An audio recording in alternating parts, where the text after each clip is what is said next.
Hey everybody, welcome to another Bookmore show. It's Stuart here, and today we have the pleasure of being joined by Betsey Vaughn. Betsey, how are you doing? I'm great, Stuart. Thanks for having me. Great to be here. Yeah, it's good to have you. So Betsey, as some of you will know, is our Chief Client Concierge here at 90 Minute Books. She looks after all of the client requests as they come in initially, deals with a lot of people's questions before they come on board, and then the behind the scenes work, which a lot of people don't appreciate, but it really keeps the wheels moving, is being the kind of customer advocate back here behind the scenes. So making sure that we're on target to hit deadlines, checking in with people if they've got any events or things coming up, making sure that we've got all of the pieces to really support production and design. So today we're going to talk about people asking how to market their book. Yes. So that's probably one of the biggest questions that I get asked towards the end of the process is how do I market this book? Where do I go next? The book looks good. We're ready to use it. Now what do I do with it? I think it's an interesting question because so often the actual execution of any task, whether it's writing a book or doing any other piece within the business, a lot of effort goes into the actual doing that it's sometimes easy to forget about the context of why you do it and how you should use it. And then oftentimes things will take a lot of effort to actually get done that you forget about that's only the first part of the puzzle. Really, the benefits come from using it and getting some business from it afterwards. Absolutely. Yeah. So give us some of your ideas on what we should tell our clients on how to market their book, which direction to take it in. I just got off the phone with Kevin earlier on today. We were talking about the context of how he could use his book. What really came to light in that conversation is the existing opportunity that you've got already to kind of leverage some of the work that you've done by kind of amplifying your message with a book, and then the opportunity of attracting a new audience that you might not have had before. So for people coming into this process, again, whether you're working with us directly or whether you're doing this by yourself, think about the end game in terms of those two groups. There's leveraging, amplifying what you've already got, and then there's attracting a brand new audience that you may not have had opportunity to work with before. If people haven't downloaded the Breakthrough DNA book, which we often talk about, if you head over to breakthroughdna.com and there's an opt-in there where you can download the book, the framework, the 8 Profit Activators framework, runs through everything we do. So there's a concept there about identifying invisible leads or identifying leads first, and then secondarily following up with them and over time patiently educating and motivating them to take the next step. And I think people's books fall somewhere in either one of those two camps or in the middle. So identifying the prospects first, we've often talked about that. There's a couple of previous shows that people have probably listened to. If not, head over to 90minutebooks.com/podcast for the archive. There's a couple of podcasts in there about making invisible leads visible. So I'll touch on a couple of specific examples shortly, but I just wanted to elaborate slightly on this second option, the kind of educating and motivating people you've perhaps already got a relationship with to take the next step or to take an action. So this is less about going out to maybe Facebook ads or AdWords or running print ads. It's less about identifying brand new people. But for a lot of businesses, particularly if you've been in business for any amount of time, you've already got a list of people who have previously expressed an interest in a product or service but not converted.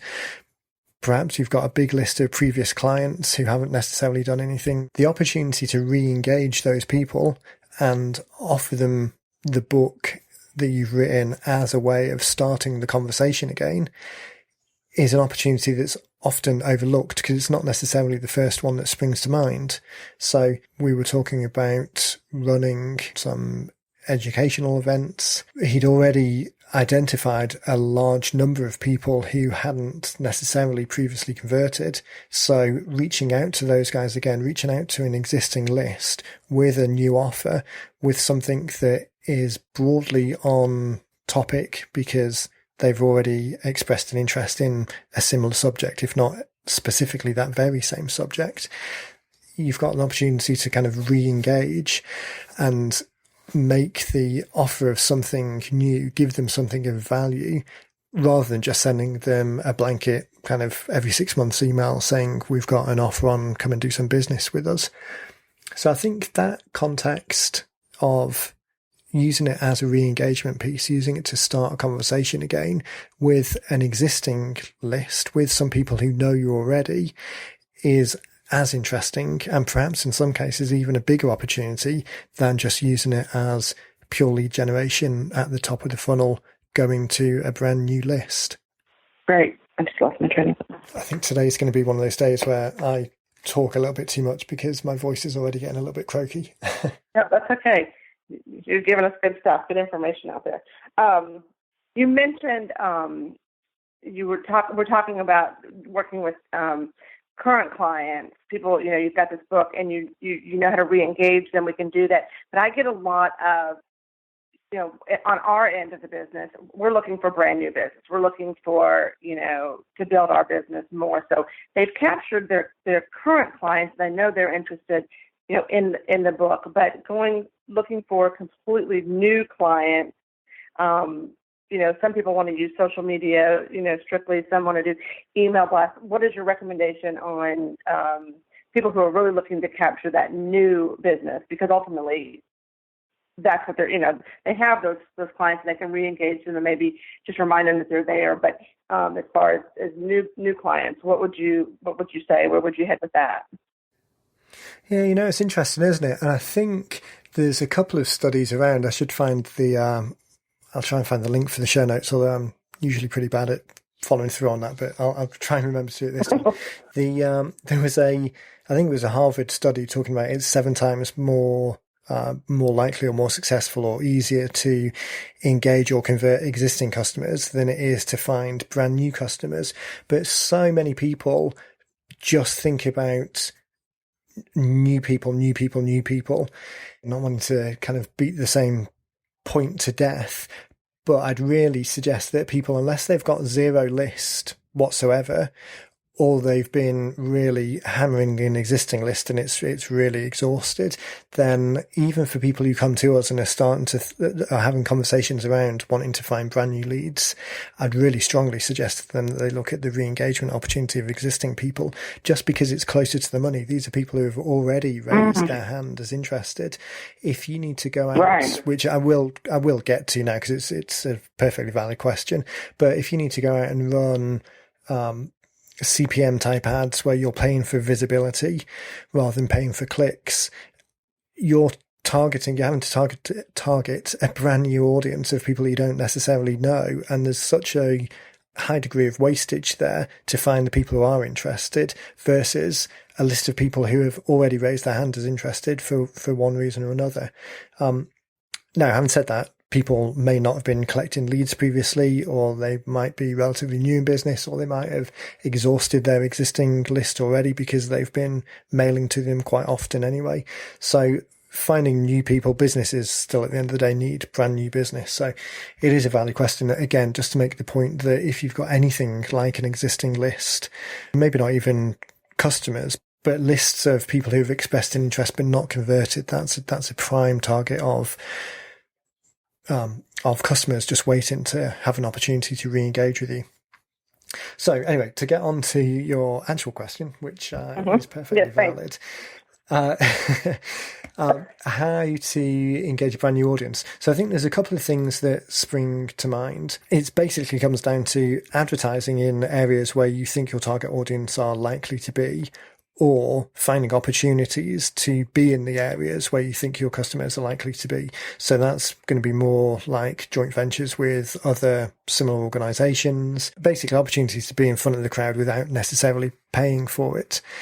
The advertising option really comes down to, like you mentioned, social media. So Facebook ads. Some people were talking recently about Instagram ads. Snapchat actually has just started an advertising platform as well. All of these areas of paying to get in front of eyeballs, it's generally a similar technology. It's usually sort of like a cost per click type technology where you put an ad in front of people and then when they click on it, you get charged.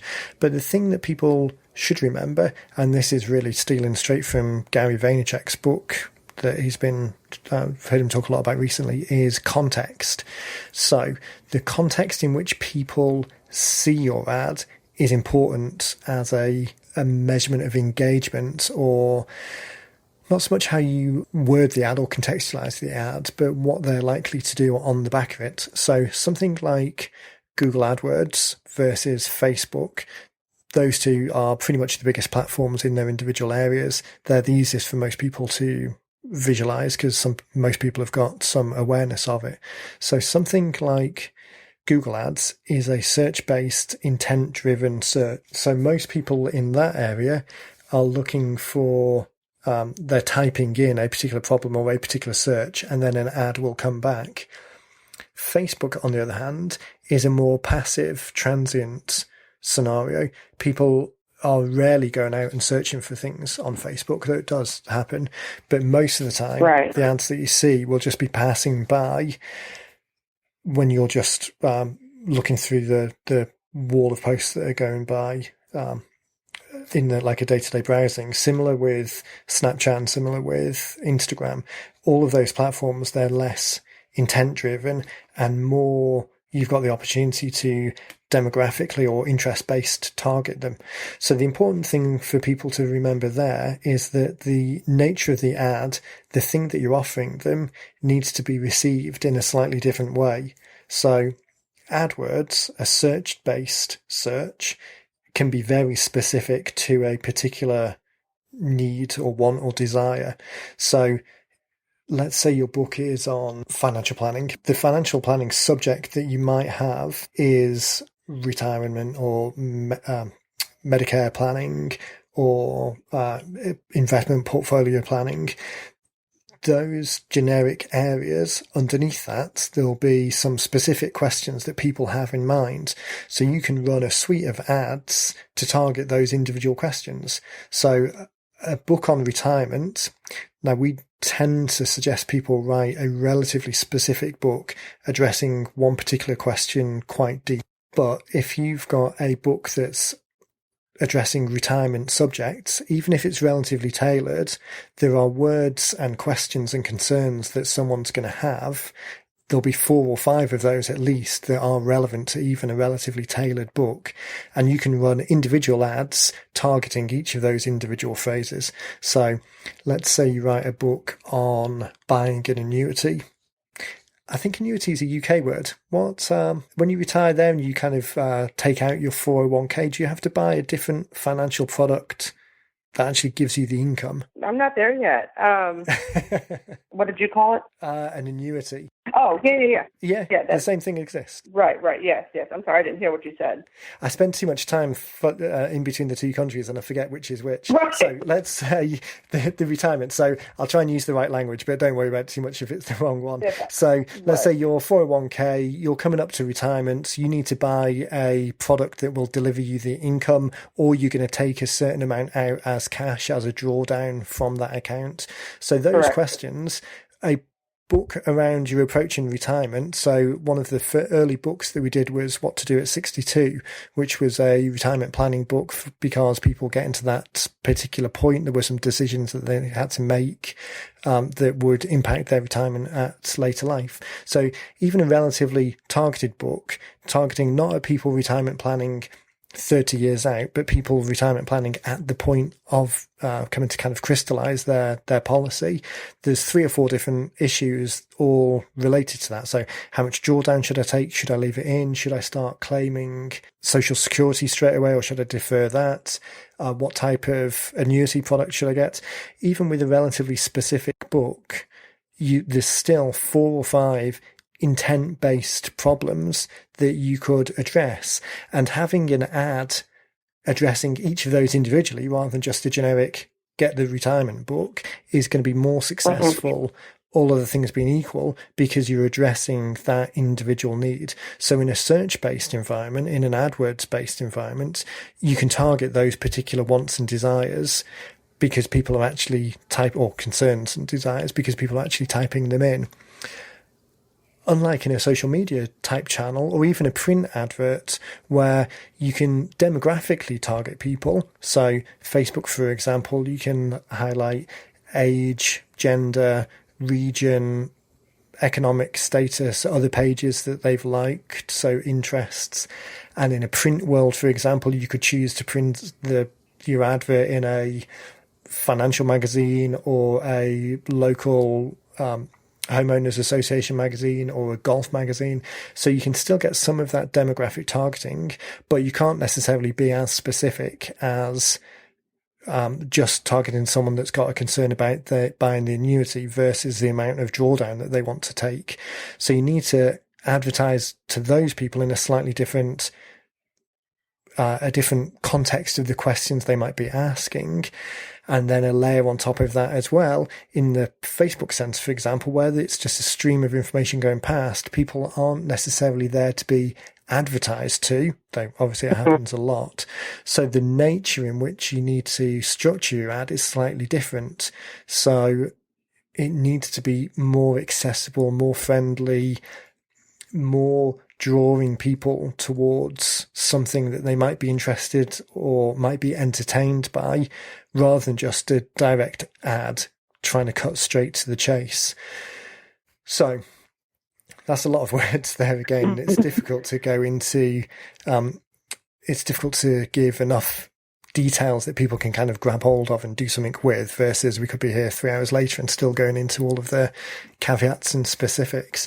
But I think the main thing to bear in mind is that context difference and the opportunity that you've got to leverage the one asset, the first book that you write. You can leverage that in a number of different ways, even though we suggest writing a book that's really quite specific. And we often get people coming in and wanting to write the kind of the manual that covers everything. And then we have the conversation about dialing it in, specifically answering one question as deep and comprehensively as possible, but narrow but deep rather than broad and shallow is the way to go.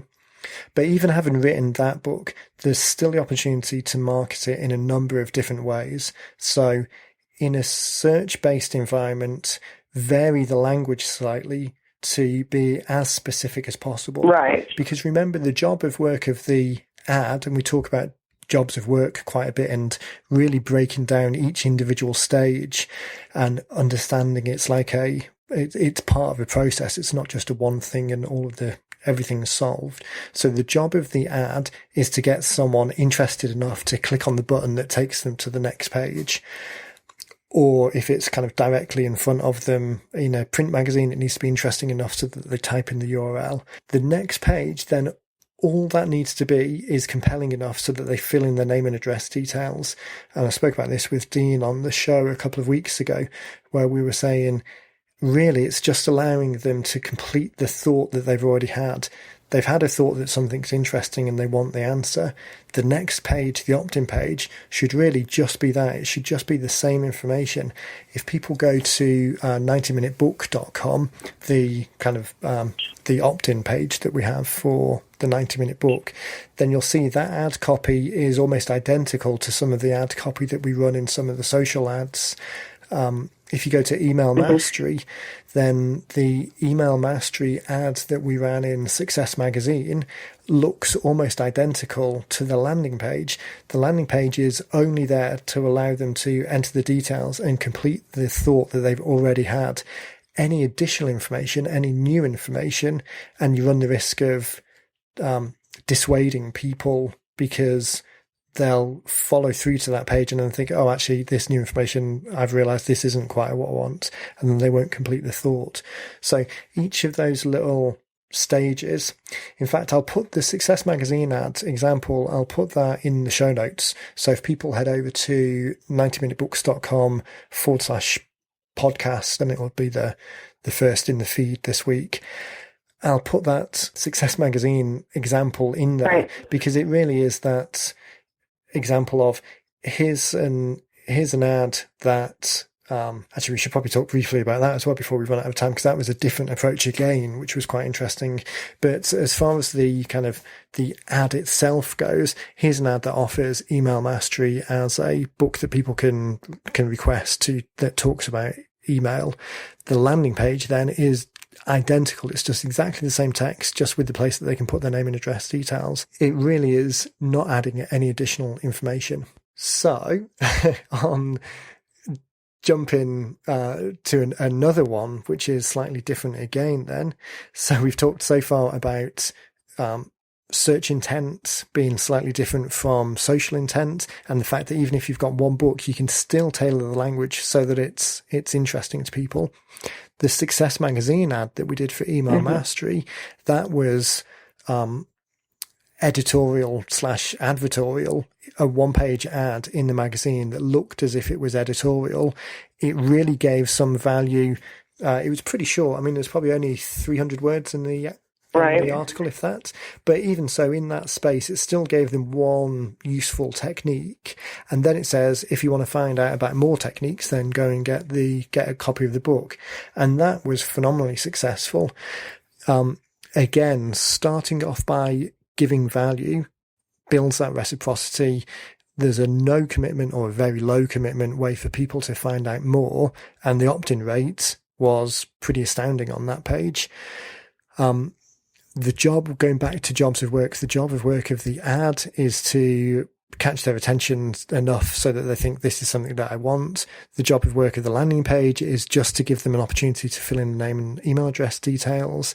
And the job of work of the funnel of the ad and the book combined is to create a sense of reciprocity, give something of value, and then start a conversation which is relevant to the outcome that you want.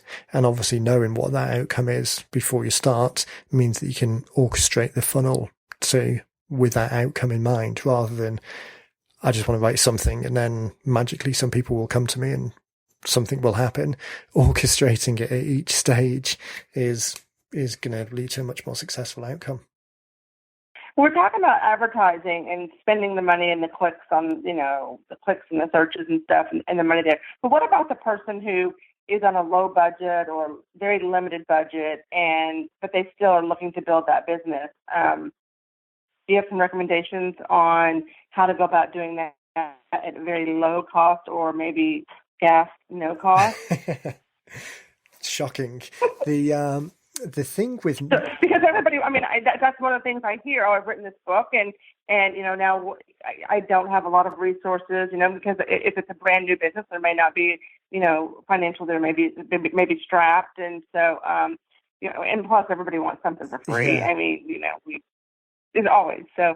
Any recommendations you can give to us? Yeah, definitely. And I think so. At the end of the day, things either take time or cost money. And there's an element of expertise that can kind of leverage both of those. But at the end of the day, time and money are the two resources that get stuff done. So if you come saying that you've got neither of those, well, that's not how the world works. If you haven't got one of those, then you have to contribute the other. But the great thing is that a lot of people are way more inclined to give up money than they are time. So if you do have time but don't have money, you can really do a lot of things that other people just aren't willing to do, because at the end of the day, a lot of people are lazy and just want to throw money at a problem and hope that fixes it. Only having time means you need to be a little bit more creative. One of the best things I think people can do in this respect is start thinking about other people and what you can do for them. So we had the example a couple of shows ago. We were talking about James St. Clair and the Dogs Don't Cry book, and leveraging other veterinarians to effectively get a book that ultimately talked about dog nutrition supplements out to those people. I keep saying I need to check in with James and see that that is still the approach that he's using, as soon as I keep using it as the example. But it's such a good example. I don't want to hear that he's changed and is doing something else, because I want to keep using it. So imagine that you were so let's take Shockwave. So Shockwave, for people that don't know, is I'm going to immediately trip up on the details here, but it's a non-invasive medical procedure that uses shockwave therapy to address typically a tendon problem. So let's say you've got an Achilles tendinopathy, your Achilles is hurting. It might be a build-up or an inflammation on the tendon itself, and shockwave can be a way of reducing that, because it kind of breaks down the cells or the tearing at the site in a non-surgical way or a non-invasive way. And for some people, it can be an alternative to surgery. So we're just writing a book at the moment with Paul Morrissey, who's an osteopath over here in the UK, quite a thought leader in the shockwave community. He's been doing it for a lot longer than most other people, and really it's just starting to get a lot of traction here.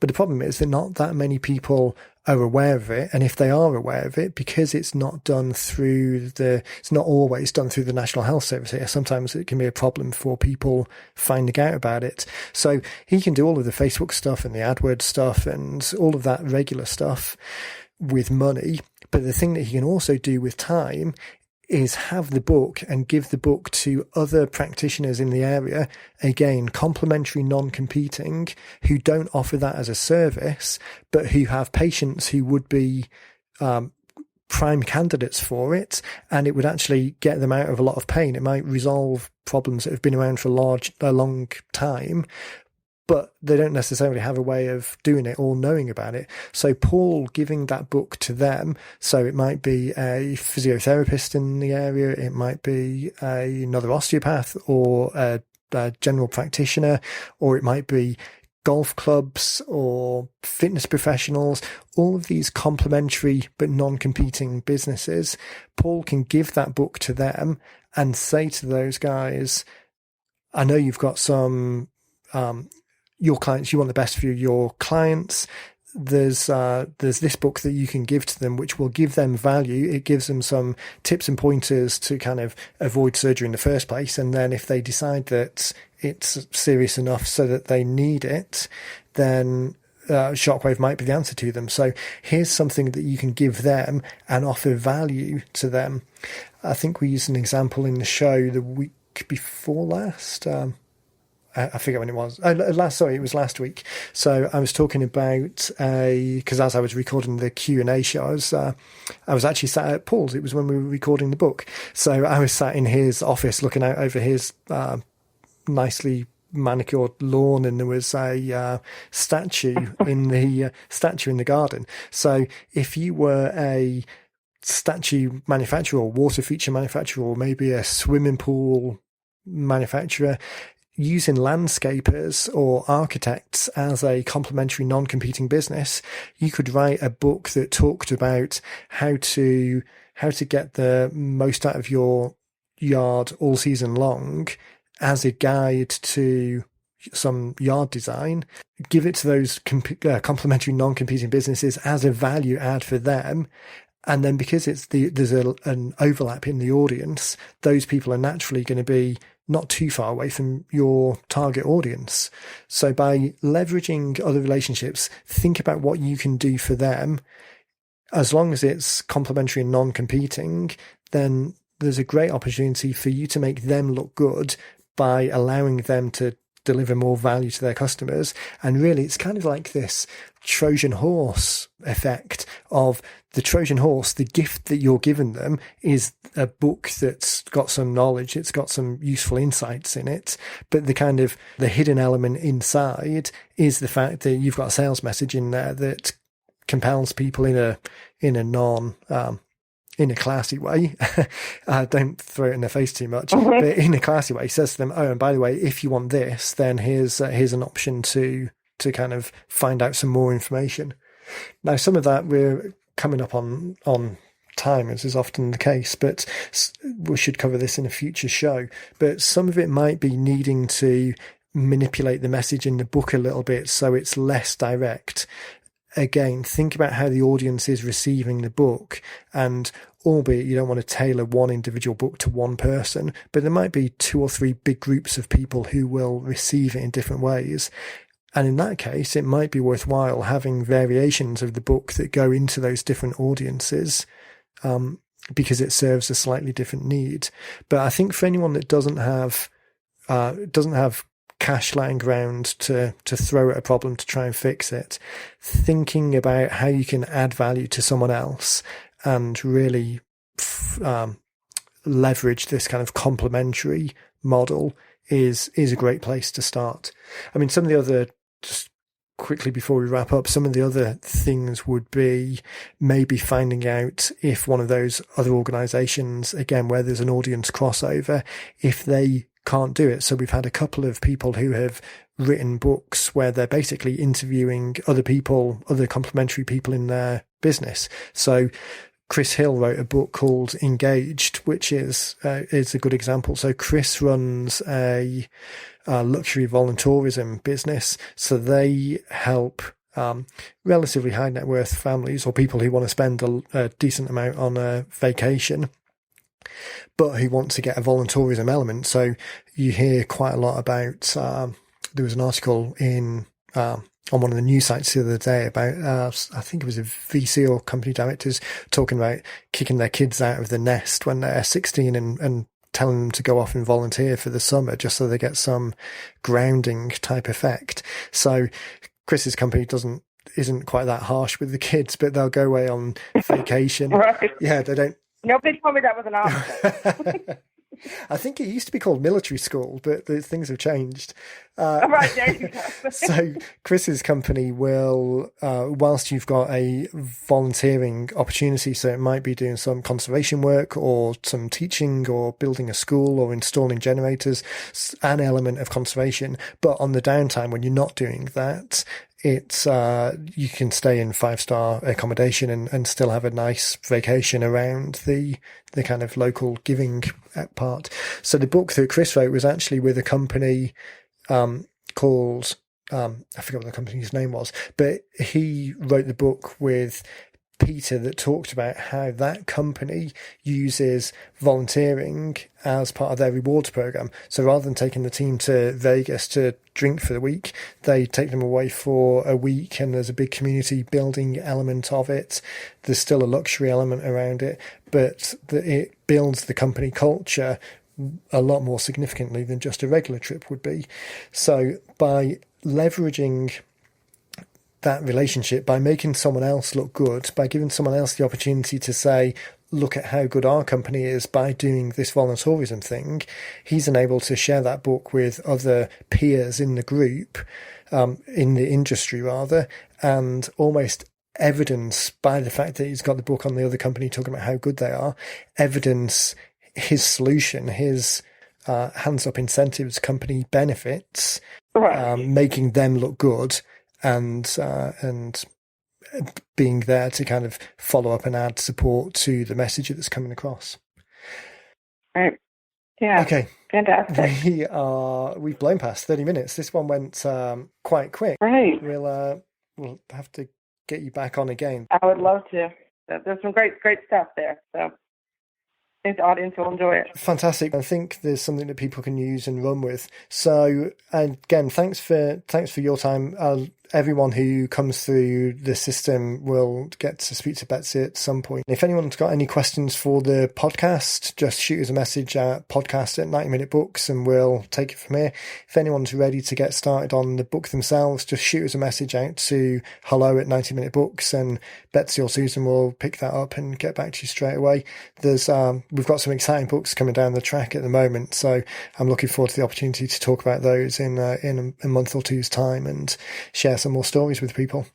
Absolutely. Fantastic. Great. Thanks, Stuart. Thanks, Betsey. Speak soon. Bye-bye.